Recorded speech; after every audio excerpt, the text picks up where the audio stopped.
오늘 함께 나눌 말씀은 고린도전서 15장 1절에서 11절입니다. 고린도전서 15장 1절에서 11절입니다.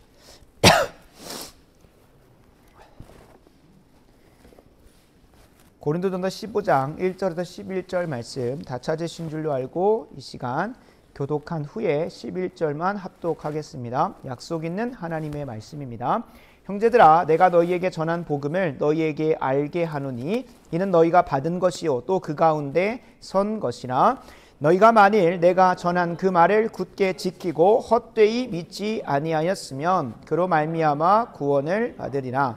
내가 받은 것을 먼저 너희에게 전하였노니 이는 성경대로 그리스도께서 우리 죄를 위하여 죽으시고 장사 지낸 바 되셨다가 성경대로 사흘 만에 다시 살아나사 게바에게 보이시고 후에 12 제자에게와 그 후에 500여 형제에게 일시에 보이셨나니 그 중에 지금까지 대다수는 살아있고 어떤 사람은 잠들었으며 그 후에 야고보에게 보이셨으며 그 후에 모든 사도에게와 맨 나중에 만삭되지 못하여 난 자 같은 내게도 보이셨느니라. 나는 사도 중에 가장 작은 자라. 나는 하나님의 교회를 박해하였으므로 사도라 칭함받기를 감당하지 못할지니라. 그러나 내가 나 된 것은 하나님의 은혜로 된 것이니 내게 주신 그의 은혜가 헛되지 아니하여 내가 모든 사도보다 더 많이 수고하였으나 내가 한 것이 아니요 오직 나와 함께 하신 하나님의 은혜로라. 같이 함께 합독합니다. 그러므로 나나 그들이나 이같이 전파하매 너희도 이같이 믿었느니라. 아멘. 아멘. 오늘은 사도신경 강의 10번째 시리즈 사흘 만에 죽은 자 가운데 살아나시고 라는 제목으로 하나님 말씀 증거하도록 하겠습니다. 보증이라는 말이 있습니다. 보증은 어떤 사물이나 사람에 대하여 책임지고 틀림이 없음을 증명하는 것을 의미합니다. 다시 한번 말씀드립니다. 보증은 어떤 사물이나 사람에 대하여 책임지고 틀림이 없음을 증명해 주는 것을 의미합니다. 사기와 가품, 소위 짝퉁과 가짜들이 판을 치는 이 세상에서 보증의 확실함은 사람으로 하여금 안심을 주기도 하고 또 소망을 주기도 합니다. 예를 들면 거금을 주고 큰 마음 먹고 명품을 한번 샀다고 생각을 해봅시다. 분명 외관상으로는 진품인데 결국은 요즘에 워낙 횡행하는 최고의 기술로 모방한 가품일 수 있습니다. 그래서 우리가 구매를 할 때 혹은 무심코 좀 버리기는 하지만 항상 그 안에 있는 것이 무엇입니까?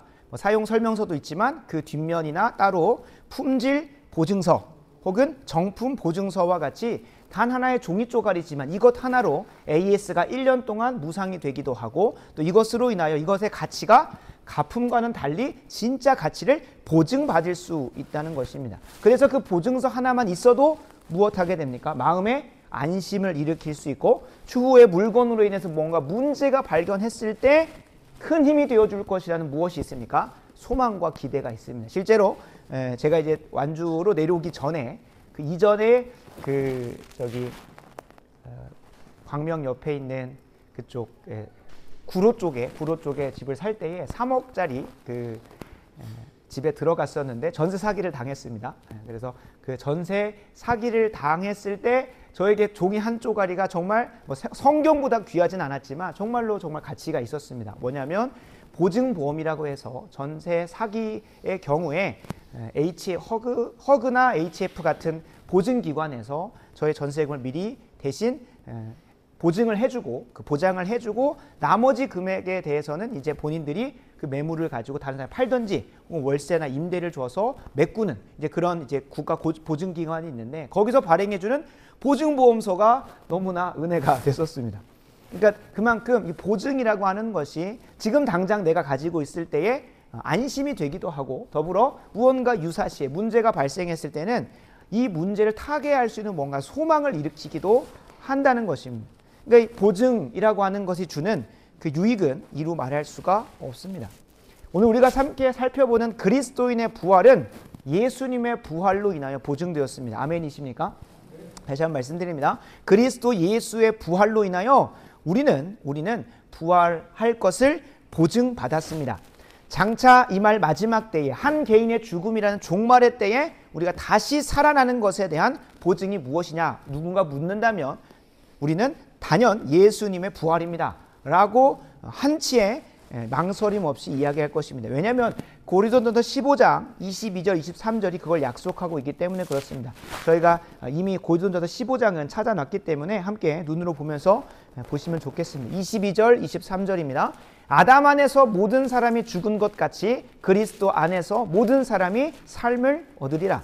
그러나 각각 자기 차례대로 되리니 먼저는 첫 열매요 우리의 부활에 보증되시는 그리스도께서 부활하셨고 다음에는 그가 강림하실 때, 다른 말로 하면 재림의 때에 이 땅의 마지막 날에 그리스도에게 속한 우리 그리스도인들도 그 첫 열매를 따라 그 보증을 따라 부활할 것을 약속하고 있기 때문에 우리는 장차 죽으면 장차 죽음을 맞이할 때에 부활할 것을 기대하고 소망하게 됩니다. 그래서 그리스도인은 적어도 죽음이라고 하는 것이 두려움이나 공포의 대상이 아니라 그거를 막 적극적으로 소망하는 사람들도 있겠지만은 저도 뭐 소원은 합니다만 분명한 것은 그리스도인들에게 죽음은 이 인생의 끝이 아니고 영원한 삶의 무엇입니까? 시작이라고 고백하기 때문에 우리가 죽음을 두려워하지 않을 수 있다는 것을 성경은 이야기하고 있습니다. 실제로 예수 그리스도의 죽으심은 부활로서 새로운 생명으로서 시작되는 첫 열매가 되시고 우리의 보증이 되십니다. 그래서 우리는 죽음을 두려워하지 않고 도리어 베드로 사도와 같이 이렇게 고백합니다. 베드로전서 1장 3절입니다. 우리 주 예수 그리스도의 아버지 하나님을 찬송하리로다. 찬송하는 이유가 뭐 다양하겠지만 여기서 찬송하는 이유는 그의 많으신 긍휼대로 예수 그리스도를 죽은 자 가운데서 부활하게 하심으로 말미암아 우리를 거듭나게 하사 산 소망이 있게 하셨다는 거예요. 그러니까 예수 그리스도께서 죽은 자 가운데 부활하신 그 사건으로 말미암아 사도 베드로는 찬송하고 또 산 소망이 생겼다라고까지 고백을 한다는 거예요. 왜 그럽니까? 예수 그리스도의 부활이 우리의 나중에 장차 임할 죽음의 문제를 이기게 되는, 승리하게 되는 부활을 보증하고 있기 때문에 그렇습니다. 그런데 여기서 한 가지 문제가 발생합니다. 신자들로 하여금 아직 우리가 당도해보지 않은, 마주해보지 않은 마지막 때에 일어날 부활을 무슨 보증을 가지고 확신하며 소망과 찬송을 잃지 않을 수 있게 하는 것이 무엇이겠냐는 겁니다. 분명히 예수 그리스도께서 2000년 전에 이 땅에 오셔서 역사적 사건 속에서 분명히 죽으시고 부활하셨다는 사건, 그거를 우리가 보증 삼는 것은 맞는데 예수 그리스도의 죽으심에 대한 역사적 사건은 우리뿐만 아니라 세상 사람도 인정하고 받아들인다는 거예요. 그러나 그들이 부정하고 받아들이지 않는, 심지어 예수님께서 3일 동안 기절해 계셨다든지 혹은 예수님의 시체를 제자들이 훔쳐가지고 마치 부활한 것처럼 모의를 하고 작당을 했다든지 그런 여러 가지 설들이 나올 정도로 예수 그리스도의 죽으심에 대한 역사적 사실은 세상 사람도 인정하지만 부활에 대해서는 세상 사람들이 인정하지 않고 거부하고 어떻게 그런 일이 일어날 수 있느냐라고 하면서 우리를 조롱하기까지 합니다. 그러니까 우리가 세상 사람들이 인정하기 때문에 부활을 인정하는 것은 아닙니다만 분명히 우리가 장차 아직 당도해보지 않은, 심지어 우리들의 삶의 주변에서 수많은 그리스도, 그렇게 믿음 좋다고 하셨던 분들이 죽음을 맞이합니다. 곧장 바로 부활하는 사람은 단 한 사람도 없었습니다. 그렇지 않습니까? 우리의 위대한 신앙의 선배들이 지금까지 계속 부활해 갖고 살아있는 게 아니잖아요. 그러니까 어떻게 우리가 장차 주님께서 약속하신 그 부활의 약속이 이루어질 것을 우리가 확신할 수 있냐는 거예요. 그럼 이런 질문을 던져보면 이렇게 말할 수 있습니다.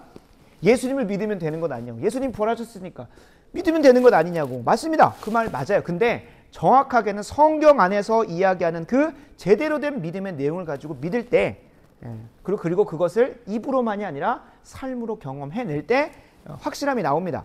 그래서 어디서 믿음 없는 소리를 하냐고 할 수도 있고, 잘 믿는 성도들의 마음에 의심의 불화살을 막 던지고 있다고 하면서 말할 수도 있어요. 아니 부활을 어떻게 확신하냐고, 아니 예수님 믿으면 되는 거 아니냐고 막 우길 수 있어요. 근데 성경은 그렇게 무지성으로 그냥 예수님이 부활했으니까 부활할 거야 라고 하는 담보 없는, 보증서 없는 확실함으로 일관하라고 하지 않는다는 거예요. 그래서 오늘 우리가 살펴보게 되는 부활장이라고 하는 고린도전서 15장은 사도 바울이 앞으로 장차 우리가 주님 다시 오시는 그때에 부활이 확실하다, 이거는 일어날 수밖에 없다는 것을 그냥 강력하게 논증을 통해서가 아니라 한 가지의 비밀을 가지고 우리에게 그것을 확신하라고 이야기하고 있습니다.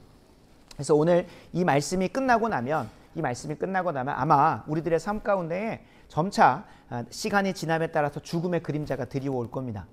그리고 그 죽음의 그림자가 들이온다는 것은 우리의 육신이 노하여지고 노쇠하여지고 이로 인하여 때로는 그 믿음이 우리의 육신의 고통과 아픔으로 인하여 때로는 상황의 어려움으로 인하여 흔들릴 수도 있어요. 심지어 믿음 좋다고 하시는 분들이 그 마지막 때에 그 암이나 여러 가지 육신의 고통으로 인하여 또 혹은 정신적 질환이나 아픔으로 인하여 그것을 믿음을 흔들리는 것처럼 보이는 모습들도 있다는 것을 우리가 좀 기억할 필요가 있습니다.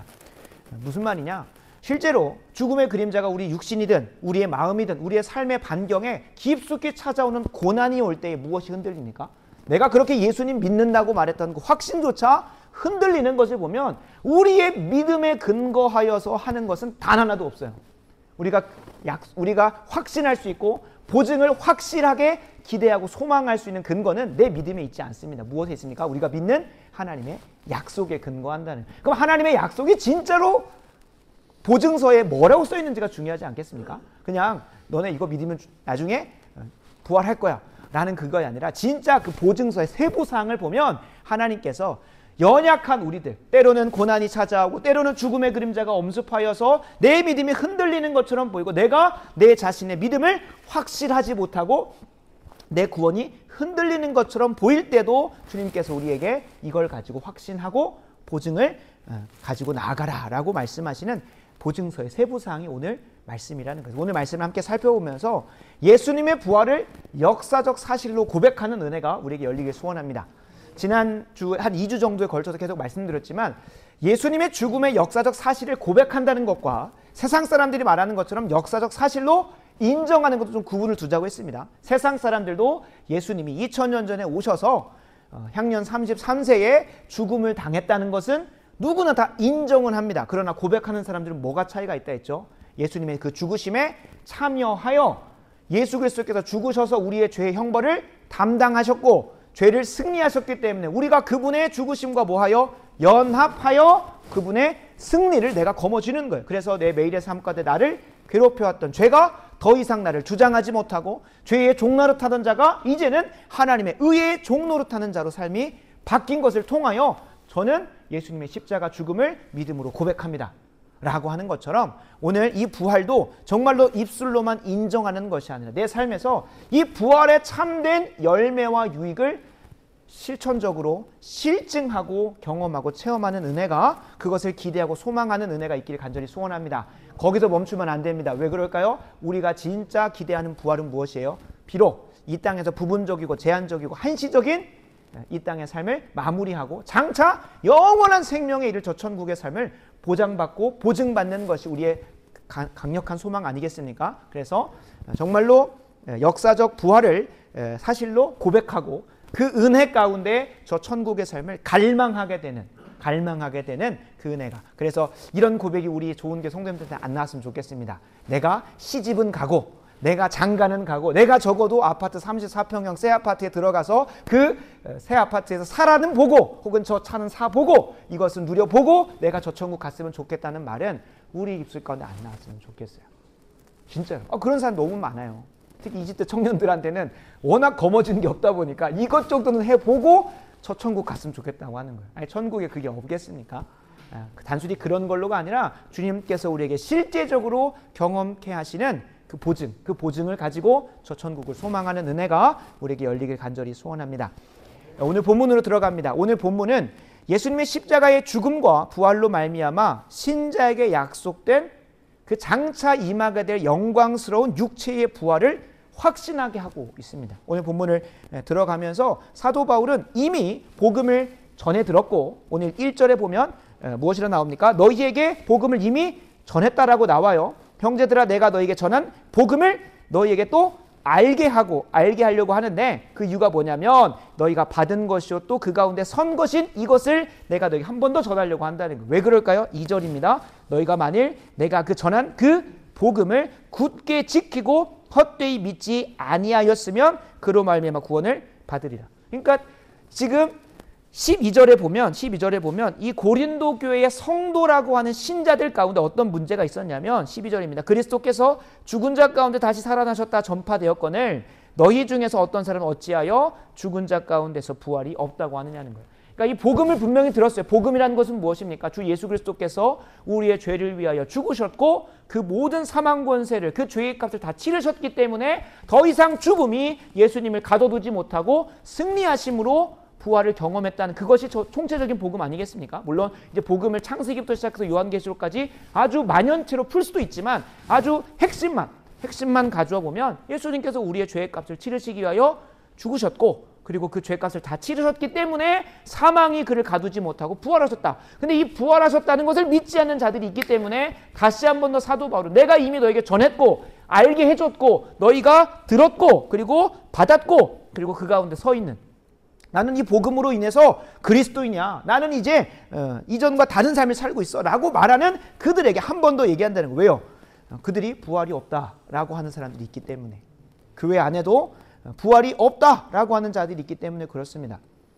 그래서 분명히 그들이 그 사도 바울이 전했던 복음을 온전히 뭐 했으면, 그 말을 굳게 지키고 헛되이 믿지 않았으면 이들이 구원의 은혜 가운데 거했을 텐데 그렇지 못한 사람들이 있기 때문에 오늘 한 번 더 이 부활장을 할애해가지고 그들에게 전한다는 거예요. 그래서 사도 바울이 3절 이하로부터 시작되어지는 4절에 보면 3절과 4절을 보면 그들에게 이미 전했던 복음을 한 번 더 상술합니다. 3절 4절 제가 읽겠습니다. 내가 받은 것을, 내가 이미 그 받았던 그 복음을 먼저 너에게 전하였노니 이는 성경대로 그리스도께서 우리의 죄를 위하여 뭐 하셨고 죽으시고 장사 지낸 바 되셨다가 성경대로 사흘 만에 다시 살아나셨다라는 것을 분명히 전하고 있는 거예요. 그리고 이것을 단순히 그냥 우리끼리 짜고 치는 어떠한 모의나 작당이 아니라 무엇이라고 얘기합니까? 5절부터 7절은 그 당시에 유대 문화 안에서는 두세 사람만 있어도 이것의 증인의 효력이 아주 강력했습니다. 이게 사실이라는 것을 분명히 인정해주는 문화가 있었어요. 그러니까 증인들이 등장을 해요. 어떤 증인들입니까? 게바, 베드로가 있고 또 12제자가 있고 그 후에 500의 형제가 있고 그리고 그 중에 지금까지 대다 그 증인들이 그냥 죽어 있는 게 아니라 지금 살아있는 사람도 있다는 거예요. 7절에 보면 그 후에 야고보에게도 보이셨고 그 후에 모든 사도에게요. 심지어 마지막에 누구에까지 보이셨다고 합니까? 사도 바울 자신에게까지 8절에 보면 나타내셨다고. 그러니까 5절에서 7절은 그 예수 그리스도의 죽으심과 부활이 진짜 역사적 사실이었다는 것을 이 증인들의 실존을 통해, 실제 존재하는 걸 통하여 증명해주고 있다는 거예요. 아니 근데 왜 부활을 못 믿냐는 거예요. 왜 부활을 못 믿냐는 거예요. 무엇이 문제가 생깁니까? 이 부활을 믿지 못하면 실제적으로 나중에 장차 올 우리가 정말로 이 땅의 삶을 마무리하고 주께서 예비하신 천국에 가는 그 천국의 소망을 못 가지니까 사도 바울이 아주 답답해서 얘기를 하는 거예요. 아니 이렇게 증인들도 있고 주님께서 얼마나 강력하게 얘기하셨냐라고 하면서 얘기를 하고 있죠. 심지어 3절 4절에 등장하는 성경대로, 아니 너희가 믿고 있는 그 구약 성경에서 약속하신 대로, 아니 그냥 죽었다가 살아나신 게 아니라 예수님께서 마태복음 12장에 이 패역한 세대를 향하여 뭐라고 말씀하시냐면 너희에게는 보여줄 표적이 없다. 너에게 보여줄 표적이 뭐밖에 없다? 요나의 표적밖에 없다. 그러니까 요나가 실제로 물고기 뱃속에 들어갔다가 3일 만에 나왔던 것은 그냥 요나가 그냥 물고기가 3일 있다가 그냥 뱉으려고 한 게 아니라 하나님의 섭리 가운데 누구를 보여주려고 한 거예요? 예수 그리스도의 죽으심과 부활을 보여주시기 위한 예표로서, 그 모형으로서 요나가 3일 만에 나온 거예요. 그리고 예수님께서는 똑같이 이것 약속대로 3일 만에 뭐 하신 거예요? 부활하신 거예요. 호세아서에도 보면 주님께서 3일 이후 3일째 때에 다시 일으키실 것이라는 약속이 있어요. 그러니까 분명한 것은 성경에 약속한 거 아니냐. 이게 단순히 이 사람들이 주장하고 나 봤다라고 하는 거 못 믿겠으면 너희가 그래도 신봉하고 믿고 있는 무엇에서 더 얘기하고 있다는 거예요? 성경에서 분명히 얘기했다. 성경대로 사흘 만에 살아나셨다는 거예요. 사흘 만에 살아나셨다. 근데 왜 못 믿느냐지 답답한 거죠. 심지어 이제 마지막 증거로 누구를 얘기하냐면 이게 오늘 본문의 핵심인데 8절 11절을 보면 사도 바울이 그 부활이 실제로 있었던 사실임을, 역사적 사실이었음을 증명하는 고백을 하게 됩니다. 8절 11절 제가 읽습니다. 맨 나중에 만삭되지 못하여 난 자 같은 내게도 보이셨네. 근데 우리가 한번 생각을 해보면 사도 바울이 AD 한 60년경에 죽거든요. 그리고 태어난 거는 예수님이 엄밀히 따지면 이제 BC 3, 4년경에 태어나셔서 이제 AD 30년경에 돌아가시게 되는데 겹쳐요. 사도 바울이 존재했던 시간과 예수님이 존재했던 시간이 겹쳐요. 그러나 성경의 증언 안에서는, 성경의 기록 안에서는 예수님과 사도 바울이 마주쳤거나 심지어는 예수님의 부활 사건을 진짜 그 육신의 눈으로 봤다는 고백은 찾아볼 수가 없어요. 그러면 이제 8절의 고백은 무엇인지 이제 9절부터 11절을 한번 보면 이 사도 바울이 예수님의 죽으심과 부활을 경험했고 내게도 보여주셨다라고 하는 이 고백이 정확하게 무엇인지가 드러나게 됩니다. 9절 보겠습니다. 나는 사도 중에 가장 작은 자라. 나는 하나님의 교회를 박해했으므로 사도라 칭함받기를 감당하지 못할 자다. 그러나 내가 나된 것은 하나님의 은혜로 된 것이니 내게 주신 그의 은혜가 헛되지 아니하여 내가 모든 사도보다 더 많이 수고하였으나 내가 한 것이 아니 오직 나와 함께 하신 하나님의 은혜로라 라고 하면서 사도 바울이 갑자기 부활 얘기하다가 예수님이 나한테 이렇게 부활을 보여주셨거든. 그래서 그 부활로 인해서 그러니까 부활하고 전혀 상관없는 것처럼 갑자기 이전의 삶, 내가 교회를 얼마나 박해했고 핍박했는지, 그리고 이제는 얼마나 다른 사도들보다 더 힘써서 하나님의 뜻대로 살아가는지를 보여주는 본인의 간증을 갑자기 툭 던져버린다는 거예요. 근데 이 본문을 로마서 6장 4절과 5절 말씀을 같이 함께 보면 이게 부활과 연관이 돼요. 로마서 6장 4절 5절은 지난주하고도 너무 연관이 많기 때문에 한번 찾아서 꼭 형광펜 표시해 놓으시고 이대로 경험되어지기를 소망하셨으면 좋겠습니다. 6장 4절 5절을 제가 읽어보겠습니다. 그러므로 우리가 그의 죽으심과 합하여 세례를 받음으로 그와 함께 뭐했다? 죽음을 당했다는, 장사되었다는 거예요. 이는 아버지의 영광으로 말미암아 그리스도를 죽은 자 가운데 살리심과 같이 우리도 또한 어떻게 한답니까? 새 생명 가운데서 행하게 하려 하신다는 거예요. 그러니까 예수 그리스도와 연합하여서 그분과 함께 십자가 못 박혀 죽습니다. 그리고 무엇도 함께 하게 됩니까? 죽음 이후에 예수 그리스도와 함께 연합하여서 부활을 경험하게 되는데 그 부활이 이 그리스도를 죽은 자 가운데 살리심과 같이 그분이 죽은 것은 우리에게 뭘로 경험된다는 겁니까? 그분의 부활에 내가 참여한다는 거. 그러니까 예수 그리스도의 십자가의 죽으심에 참여하는 것은 내 죄가 말같이 씻겨지는 것으로 경험되어지고 이제는 죄가 넉넉히 이겨지는 것으로 내가 그 죽음에 참여했다, 죽음을 경험했다라는 것을 실증할 수 있다면, 내 삶에서 간증할 수 있다면, 반대로 예수님의 부활에 내가 참여했다는 것은 뭘로 드러난다는 거예요. 딱 나오는 게 우리도 또한 새 생명 가운데서 행하게 하신다는 거예요. 예수님과 함께 죽으심 가운데 살았다는 것은 내 삶 가운데 뭘로 경험된다는 겁니까? 새 생명 가운데서 행하는 것으로 우리에게 뭐가 돼요? 경험되어진다는, 이것을 5절은 연합으로 얘기를 하죠. 만일 우리가 그의 죽으심과 같은 모양으로 연합한 자가 되었으면 또한 그의 부활과 같은 모양으로 연합한 자가 된다는, 그러니까 죽음에 대해서 연합해서 그 십자가 사건으로 우리의 죄가 완전히 해결되어졌다면 똑같이 그 동일한 원리로 그 부활의 무엇도 능력도 우리가 함께 참여함으로 어떻게 우리에게 경험된다? 새 생명 가운데 행하는 것으로 고백되는 거예요.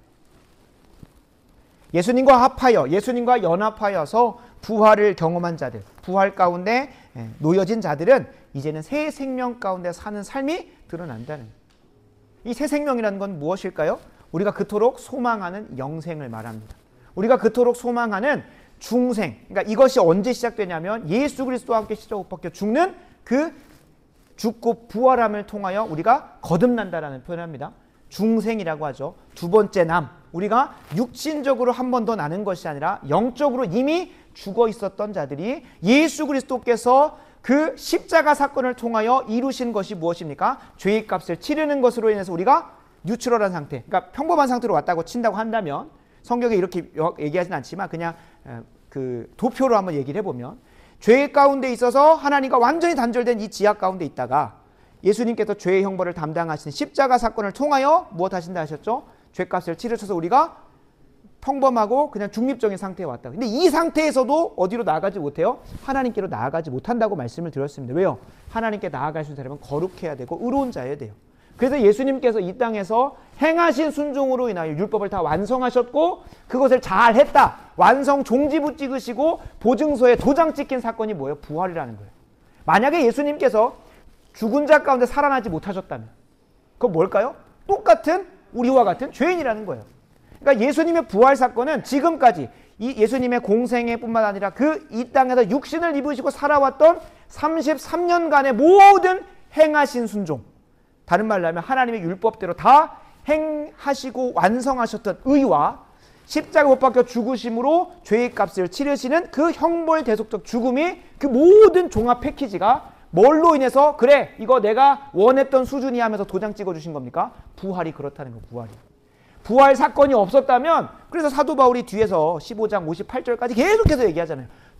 예수님의 부활이 없었으면 우리의 믿음도 헛것이고 우리의 살아가는 거 다 헛것이라고 얘기하는 거예요. 왜 그럴까요? 예수님이 우리와 똑같이 그냥 십자가 못 박혀 죽으셨고 못 살아가셨으면 우리의 믿음은 아무것도 아니게 되는 거예요.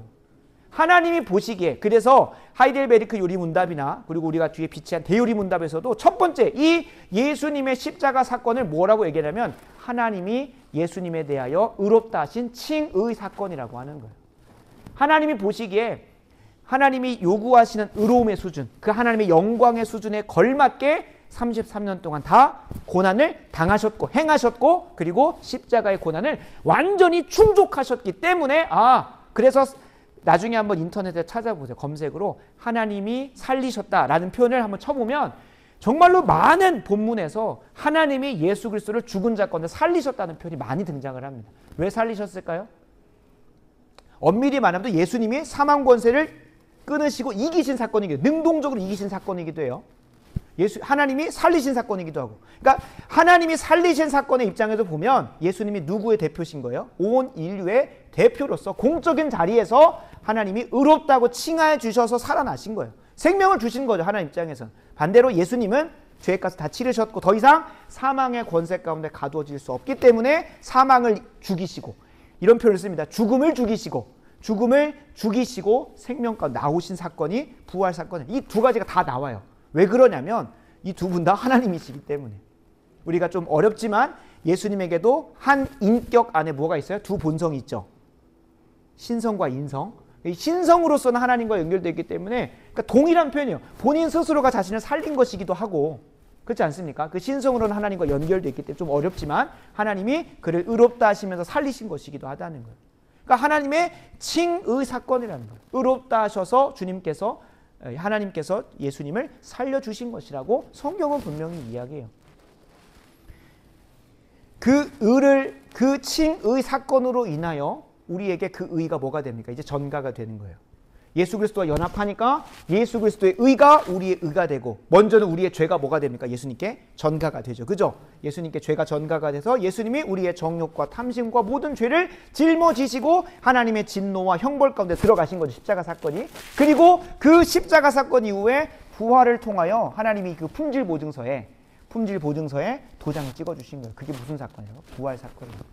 이 부활 사건을 통하여 예수님은 의롭다 하심을 받으셨고, 로마서 4장 25절에 보면 왜 살아나셨냐? 우리를 의롭다 하시기 위하여. 그분이 이루신 의를 우리에게 뭐 하시기 위하여? 전가하시기 위하여. 전달해 주시기 위하여. 무엇을 통해? 연합을 통하여. 그래서 하나님 앞에 우리가 그 부활을 경험한 사람들은 무엇하게 됩니까? 하나님 앞에 의로운 자로 담대히 나아갈 수 있게 됩니다. 이전에는 뭐 때문에 못 나갔습니까? 죄로 인하여 하나님 앞에 감히 나아가지 못했던 자예요. 그러나 이제 그분의 의가 부활 사건으로 완성되었고, 그 의가 성령으로 통하여 우리에게 전가되어짐으로 그분에게 나아갈 수 있는 길이 열린 거예요. 그래서 우리가 정말로 단순하게 얘기하면 우리가 예배드릴 수 있는 것도 이 부활 사건 때문이라는, 우리가 주님 앞에 예수 그리스도의 이름으로 기도할 수 있는 것도 이 부활 사건으로 인하여 우리가 그분 앞에 담대히 나아갈 수 있게 된 거예요. 근데 여기서 멈추지 않습니다. 부활의 열매는 방금 말씀드렸던 새 생명 가운데 삶을 살게 돼요. 새 생명이 뭐라고 했습니까? 중생으로 시작돼요. 거듭남으로 시작돼요. 예수님의 생명이 우리 가운데 들어옴을 통해서 경험이 되기 시작을 해요. 이전에는 우리가 죄로 인하여 죽어있는 상태였습니다. 그죠? 근데 이 죽어있는 상태를 기억하실지 모르겠지만, 영적으로 죽어있는 상태는 우리 영혼이 막 생명이 없고 막 그런 개념이 아니라 우리의 영혼의 생명의 근원 대신 누구와 단절된 것을 죽음이라고 했죠? 하나님과 우리의 영이 단절된 이 상태를 영적인 죽음 상태라는 거예요. 그럼 영적인 죽음 상태에 예수 그리스도와 연합함으로 그 생명이 우리에게 들어와요. 그게 무슨 사건입니까? 중생 사건이에요. 중생. 그 중생 이후에 우리에게 열려진 삶의 여정이 있는데 그것을 영생이라고 합니다. 그럼 영생을 우리가 그냥 세상적 관점으로 해가지고 이해를 하면 어떻게, 그러니까 영생, 새 생명 같은 말인데 이 새 생명 가운데 행한다는 건 무엇일까요? 이제 죄로 인하여 하나님과 단절되었던 자들이 의로우심을 덧입고 하나님과 뭐가 됐습니까? 이제 관계가 회복된 거예요. 회복된 거예요. 그러니까 하나님의 그 지혜의 무한하심, 그 능력의 전능하심, 그 불변하심, 영원하심이 우리의 삶 가운데 이 생명의 관계를 통하여 연결돼서 허락되어지는 거예요. 그게 새 생명 가운데서 행하는 삶이라는 거예요. 그게 영생이고. 그러니까 영생이라고 하면 시간의 길이가 아니라 시간의 깊이이고 질적인 측면이라는 거예요. 이전에는 내가 홀로 살아났어요. 내 지혜, 내 능력 없지 않습니다. 있습니다.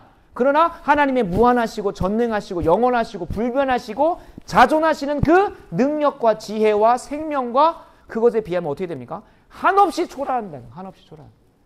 이제는 새 생명 가운데 살게 됐다는 것이 무엇이에요? 예수님의 의를 덧입고 하나님 앞에 담대히 나아가 그분에게 그분이 약속하셨고 예수님 안에서 마련되어진 그 생명을 경험하면서 맛보면서 살아가게 되는 게 새 생명이고 그것이 영생의 삶이라는 거예요. 이 땅에서도 무엇이 약속되어 있습니까? 영생을 맛볼 수 있다는 거예요. 영생. 비록 뭐하지만 부분적이고 제한적이고 한시적이지만 우리가 그런 경험한다고 말씀드리지 않았습니까? 이거 내가 할 수 있는 게 아닌데. 이제 정말로 신앙이 깊어지고 하나님과 정말로 친밀히 동행하는 사람은 내가 숨 쉬고 먹고 소화하고 그냥 에너지를 가지고 살아가는 모든 현장이 이거 하나님이 다 연합을 통하여 혹은 회복된 관계를 통하여 내게 부어주시는 은혜 가운데 살아간다고 고백을 합니다. 그냥 너무나 일상적인 거는 세상 사람도 누리니까 별 차이를 못 느끼시더라도 정말 그런 경험이 있지 않습니까? 제가 매번 설교를 준비할 때마다 경험한다고 말씀드렸다시피 제가 준비한 자료는 이만큼인데 하나님께 기도하고 그분의 지혜와 그분의 정보와 그분의 능력을 힘입어서 설교 준비를 하다 보면 제가 준비한 건 이 정도인데 그 이상의 것들이 쌓여지고 심지어 이것이 쏟아내어지는 이 순간에 성령을 의지하여 감당하면 저는 언변이 없고 저는 부족하고 저는 담대하지 못하지만 하나님이 부어주시는 담대함과 능력으로 이 시간 쏟아내는 겁니다.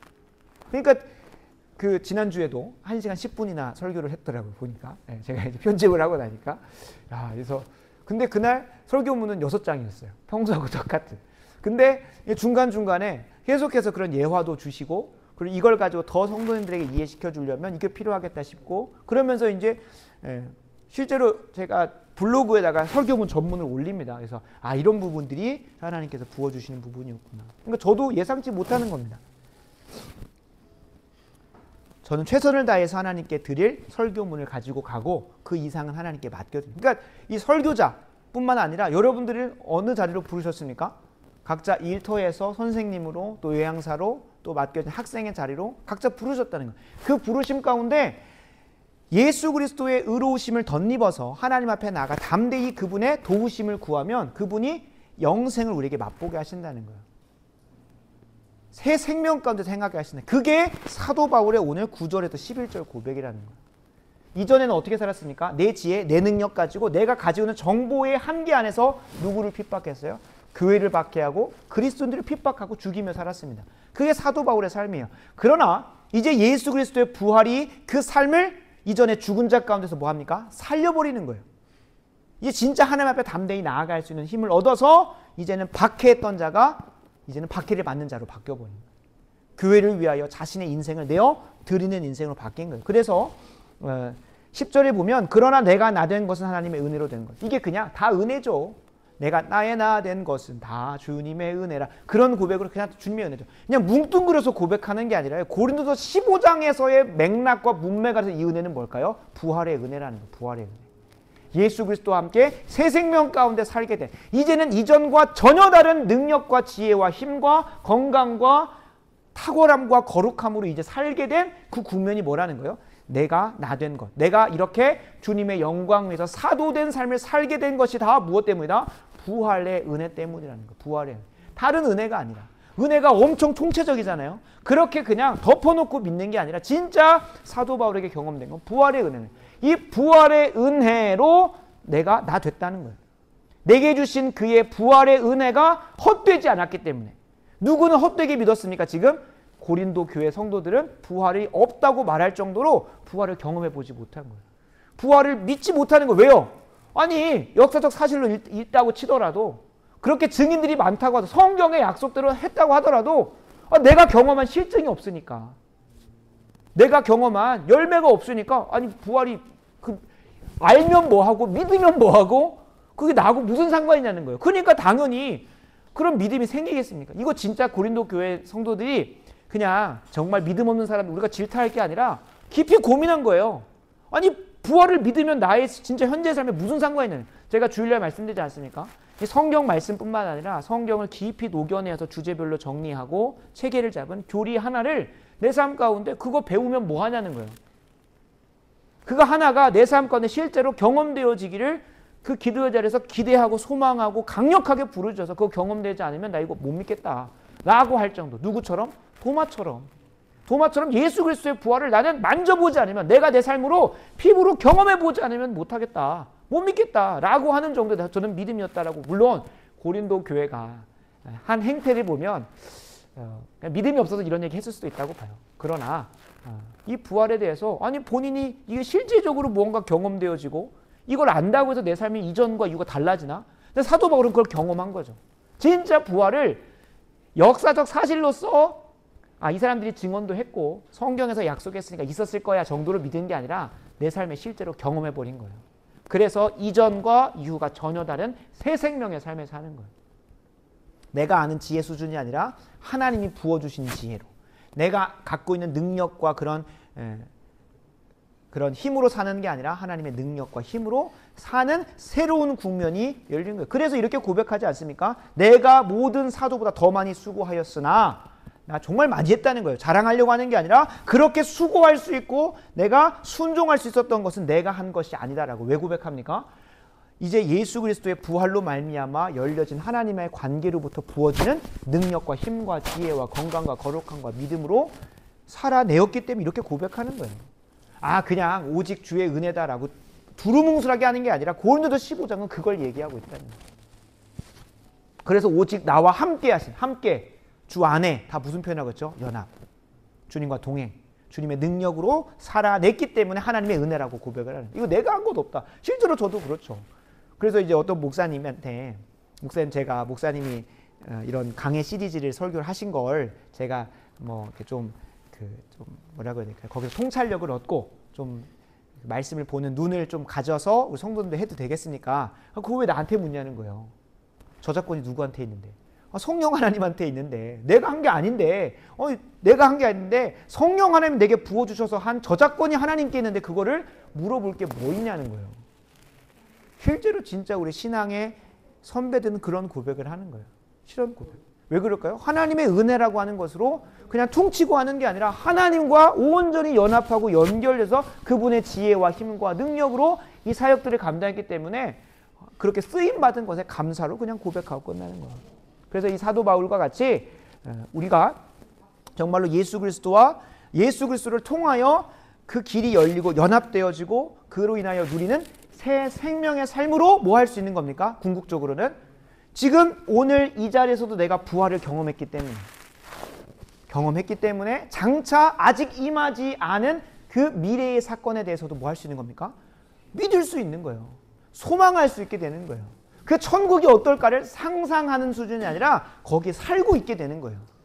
그게 지금 오늘 우리가 고백한 찬양이 있지 않습니까? 나 이제 주님의 새 생명. 이제 새 생명이라는 단어가 그냥 맞죠, 새로운 생명이지, 그런 수준으로 이해되면 안 돼요. 말씀은 알면 알수록 그 새 생명의 가운데 내가 살고 있는지를 점검해 봐야 되고 그 생명을 완전히 누릴 수 있도록. 물론 이 땅에서는 이 육신의 부활이 육신이 완전히 부활하는 게 아니기 때문에 그걸 온전히 경험할 수는 없습니다. 그러나 분명한 것은 제한적이고 한시적이고 부분적이지만 우리의 신앙의 선배들의 족적을 보면 거의 천국의 삶을 거의 이 땅에서 누렸던 사람들이 참 많아요. 하나님의 거룩함으로, 하나님의 능력으로, 하나님의 지혜로 살아낸 사람들이 너무나 허다한 증인들이 많다는, 그게 어디 나옵니까? 히브리서 믿음장에 나오잖아요. 믿음장. 죽음도 불사할 정도로 그렇게 살아낼 수 있는 능력이 어디서 왔습니까? 그들에게 있는 게 아니에요. 그래서 우리 신앙, 우리 이 교단의 고백은 사람을 높이는 게 아니에요.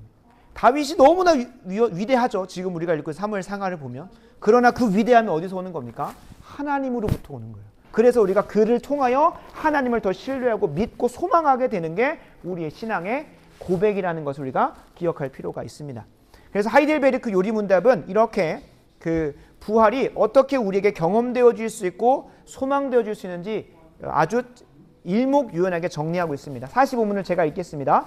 그리스도가 죽으심으로 우리를 죄송합니다. 다시 한번 읽겠습니다. 45문에 이렇게 묻습니다. 그리스도의 부활은 우리에게 어떤 유익을 줍니까? 라고 물어요. 그러니까 다른 신앙 고백서들과 달리 이 하이델베르크는 이런 특징이 있습니다. 이 교리가 나의 삶 가운데 어떻게 경험되어지느냐를 물어요. 그러니까 참 유익합니다. 다른 신앙 고백서보다는.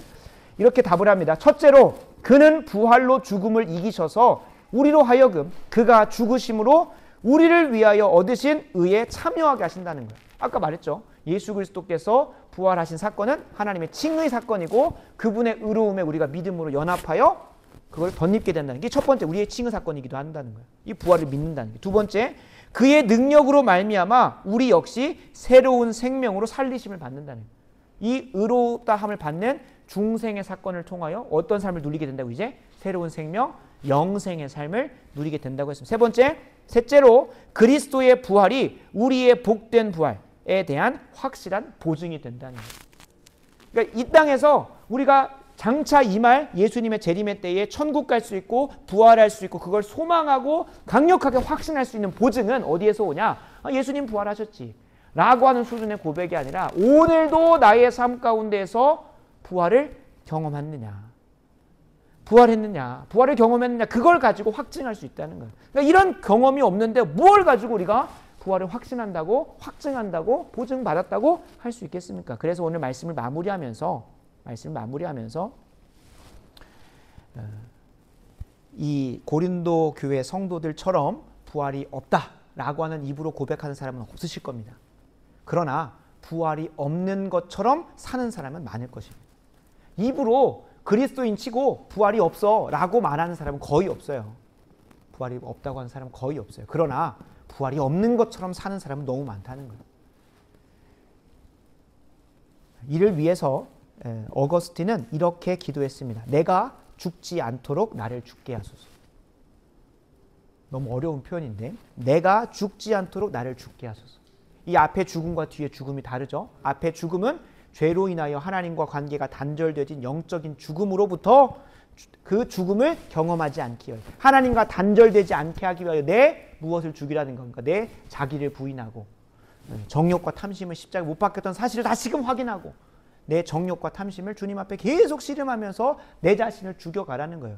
왜 그럴까요? 실제로 우리가 뭐 하지 않으면 죽지 않으면 경험할 수 없을까요? 부활 못 경험합니다. 부활을 경험하려면 죽어야 되는 거예요. 죽지 않도록이라는 건 뭘까? 반대로 말하면 부활하기 위하여 하나님과의 관계 속에서 그 영생을 맛보기 위하여 새로운 생명이 약속된 것을 내가 체험하기 위하여 나를 죽게 하소서. 그러니까 내가 죽어야 돼요. 뭐 앞에서? 하나님 말씀 앞에서. 하나님의 뜻과 계획 앞에서 나를 죽여야 되는 거예요. 나를 죽여야 되는 거예요. 물론 이미 우리가 죽은 죽음이죠. 그리고 그 죽음을 믿음으로 내가 함께 참여하는 거죠. 내가 뭘 죽이겠습니까? 나는 못 죽여요.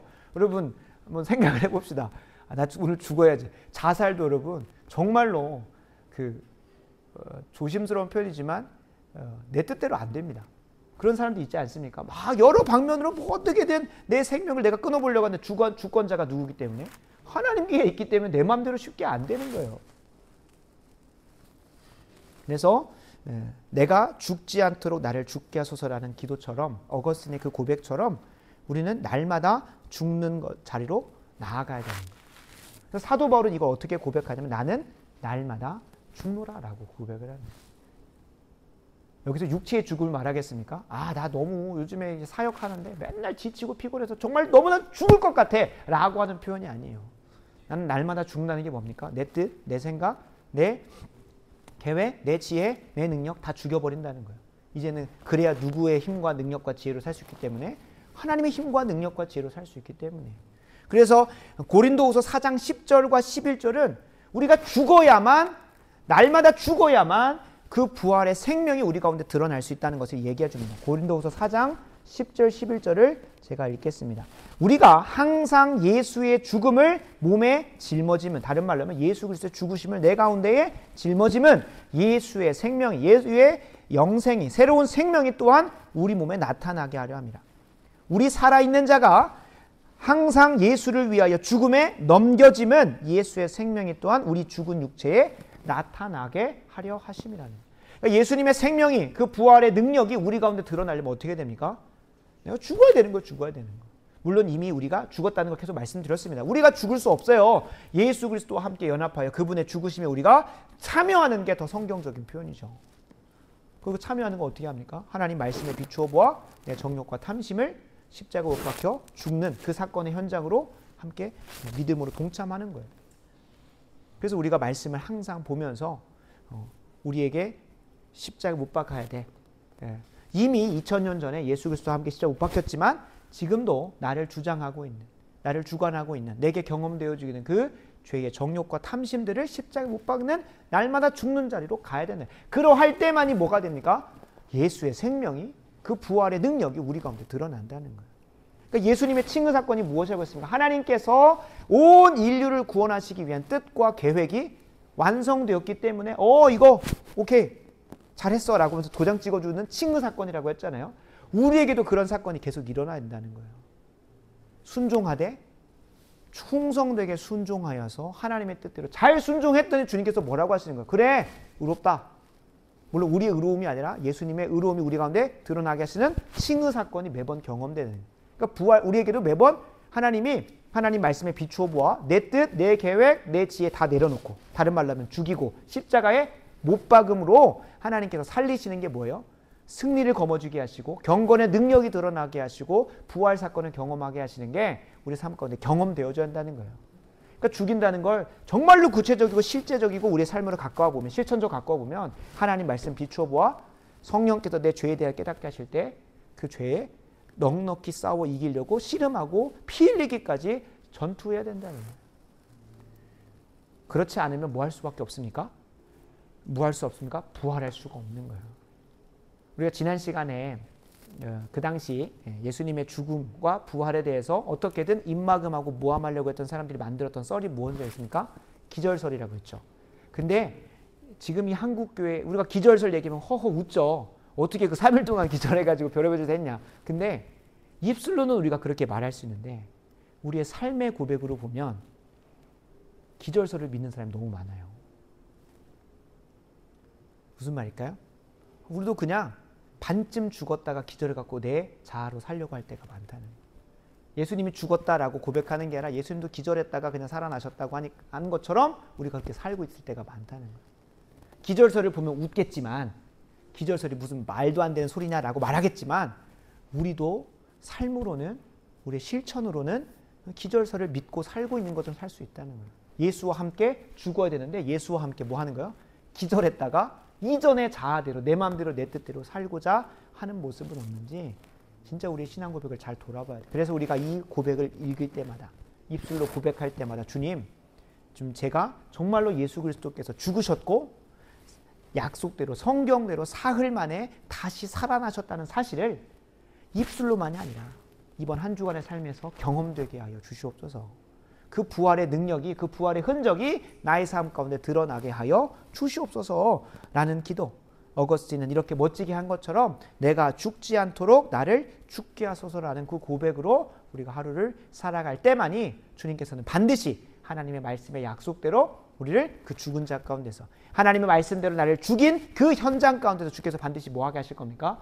부활하게 하실 것이라는 거예요. 성공하게 하실 것이고 경건의 능력이 드러나게 하실 것이고 그 새로운 생명의 삶을 맛보게 하실 것입니다. 그것을 우리가 기대하고 소망하면서 날로 날로 경험함을 통하여 장차 우리가 임하게 될 저 천국의 삶에도 당당하게 들어가게 되는 것을 확신할 수 있는, 너 어떡하지? 못 들어가면 어떡하지? 그런 불안이 아니라 매일의 삶 가운데 하나님 말씀대로 날 죽여서 부활을 경험하고 있는데 어떻게 그 마지막 때에 내가 어떻게 못 들어가겠어? 라고 하는 그 당당함.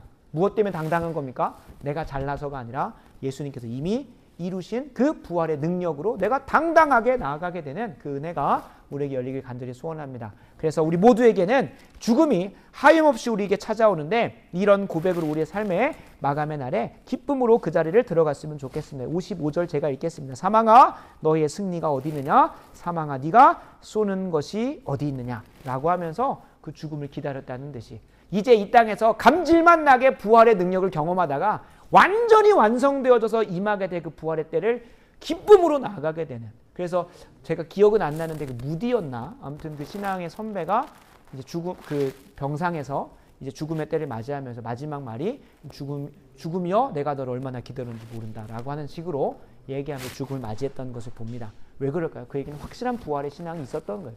매일의 삶 가운데 감질만 나게 경험되는 부활이 있었다 보니 이제는 완벽하게 완전하게 무한하게 영원하게 경험될 그 천국의 때가 기대가 되고 소망이 되는 거예요. 우리가 그런 그 소망의 날을 그 부활의 날을 기대하는 하루하루가 되었으면 좋겠습니다. 그래서 오늘 말씀을 기억하면서 우리가 기도했으면 하는 것은 첫 번째로 고린도서 4장 10절 11절에 나온 말씀처럼 우리에게 부활이 경험되려면 우리가 무엇을 예수님의 생명이 우리의 삶 가운데 경험되려면 어디로 가야 됩니까? 우리에게 그것이 경험되려면 주님께서 약속하시는 말씀에 비추어 내 자신을 죽이고 정욕과 탐심이 십자가에 못 박는 시간이 필요합니다. 주님, 제가 더 이상 이 죄 가운데 넘어지고 더 이상 이 정욕과 탐심으로 인하여 주님께서 예수 안에서 약속하신 부활의 능력, 생명의 능력, 새로운 삶을 못 누리고 있는 것 같습니다. 아마 성령께서 깨닫게 하실 겁니다. 그것이 음란일 수도 있고 그것이 누구에든 시기와 원망일 수도 있고 그것이 그냥 삶의 분주함, 게으름, 나태함 그 모든 것일 수 있습니다. 이 시간 성령께서 우리에게 깨닫게 하실 때 고린도서 4장 10절 말씀 붙들고 예수의 생명이 우리 가운데 부활의 능력이 드러나기 위하여 우리가 마땅히 짊어져야 될 예수의 죽음이 무엇일지 예수 그리스도와 함께 그 정욕과 탐심을 못 박는 그 죄가 무엇이어야 할지 이 시간 주님께 구하고 주님이 죄로부터 넉넉히 이기게 하셔서 예수의 생명이 예수님의 능력이 내 가운데 경험되어질 수 있게 하여 주시옵소서라는 고백으로 먼저 하나님께 기도하도록 하겠습니다. 기도하겠습니다. 제가 마무리 기도합니다. 아버지 하나님 감사합니다. 하나님 이 저녁 주님 앞에 나와 부활의 능력을 소망케 하시고 기대케 하시고 무엇보다 주 말씀 붙들고 강력하게 부르짖게 하신 것 감사합니다. 주여 주께서 말씀 가운데 발견하게 하신 부활을 기도로 캐내고자 하오니 주께서 거두게 하시고 열매 맺게 하시고 맛보아 누릴 수 있는 은혜가 부어지게 하여 주시옵소서. 하나님 이 밤 주님 앞에 간절히 기도드렸던 새 생명의 역사가 내일부터 우리의 삶 가운데 경험되어지고 드러나게 하여 주시옵소서. 하나님 단 한 영혼도 이 부활의 은혜 가운데 하나님 소외되는 영혼 없게 하여 주시고 무엇보다 함께 기도했던 것처럼 우리 좋은 교회가 그 사명 이 대한민국을 살리고 또 한국교회를 다시 살리고 하나님께서 허락하신 이 동북아 사회 공산주의 세력 가운데 하나님의 복음의 능력을 선포하는 그 사명 감당하는 데 있어서 필요한 모든 것들 위에 특별히 건축 위에 또 이를 섬기는 우리 김도영 성도님의 모든 여정 위에 주께서 축복하시사 하나님 아름답게 열매 맺고 주님의 칭찬받는 자들 될 수 있도록 은혜 더하여 주시옵소서. 평안한 밤 되게 하시고 내일도 능력 있게 주님의 부활의 능력으로 살아가게 하실 것을 기대하오며 예수님의 이름으로 간절히 기도드리옵나이다. 아멘. 아멘. 주님 가르쳐준 기도로 마무리합니다. 하늘에 계신 우리 아버지여 이름이 거룩히 여김을 받으시오며 나라가 임하옵시며 뜻이 하늘에서 이루어진 것과 같이 땅에서도 이루어지이다. 오늘날 우리에게 일용할 양식을 주옵시고 우리가 우리에게 죄 지은 자를 사하여 준 것과 같이 우리 죄를 사하여 주옵시고 우리를 시험에 들게 하지 마옵시며 다만 악에서 구하옵소서. 나라와 권세와 영광이 아버지께 영원히 있사옵나이다. 아멘. 아멘.